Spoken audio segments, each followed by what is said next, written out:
Two people dead in just 2 days. The past 24 hours have been a grim reminder of just how destructive and deadly flash flooding can be. As we go to air, the storm threat is moving, leaving a trail of damage across the state. Descending into murky waters, police divers pulling a 44-year-old woman from the wreckage of this sunken sedan. Trapped inside, drowning, dragged 200 metres downstream.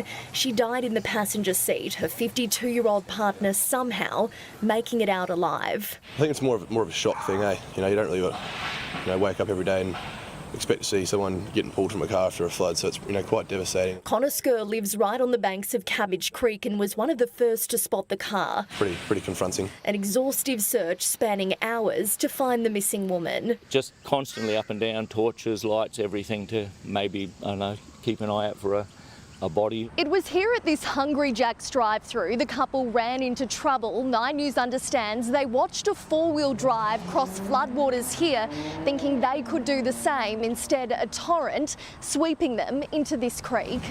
Well, can't get out of the drive-through. This video shows just how fast the water was raging, taken moments before the couple drove straight into a death trap. I got through, but I don't think these people are. Minutes after, the car went down there, all the way back. It's hard. It is really hard. 4 people dead in floodwaters in a matter of weeks. Our police are reeling. We also have to go and knock on the doors of loved ones next to kin. 2, 3 o'clock in the morning, 2 police officers with their hats in their hands at your door.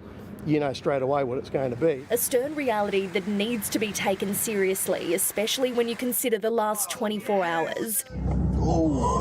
In Deception Bay, homes, paddocks and roads underwater, animals stranded and so too cars. Fred Sting practically has a river running through his house. It'll go another 500 or 600 higher than that yet. You reckon? Yeah, oh yeah. Mother Nature delivering in every way possible. Flashes of lightning lighting up backyards from Burpengary to the Sunshine Coast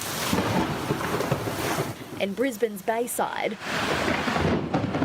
Power lines fell, a ceiling on the Gold Coast caved in. That's what I come home to. At Greenbank, homes turned to jungle gyms. There was some loud thunder and some that shook the windows, but surprisingly we didn't hear this. Kate Harborne may not have heard the thump, but in daylight can most definitely see the damage. It's fallen perfectly between the fence posts. Across the border in New South Wales, the Central Coast is copping it too. We have a very moist and unstable air mass still in place over these regions. Annie Puller, 9 News. Let's cross to Tracy Atkins now. Tracy, there has been some hail around this afternoon. There certainly has, Melissa. I want to take you straight to these images that were shot on Bribie Island just an hour ago. The residents there copping a dangerous barrage of giant hailstones, pummeling homes and pools. It comes as the state has been battered by back-to-back severe storms with more wild weather on the way for parts of the state. As we go to air, gale force wind warnings and damaging hail is on the cards for the Wide Bay and central regions. Coming up a little later in the bulletin, I will have all the details on exactly where across the state is on Stormwatch tonight. Melissa? Talk to you then, Tracy. Thank you.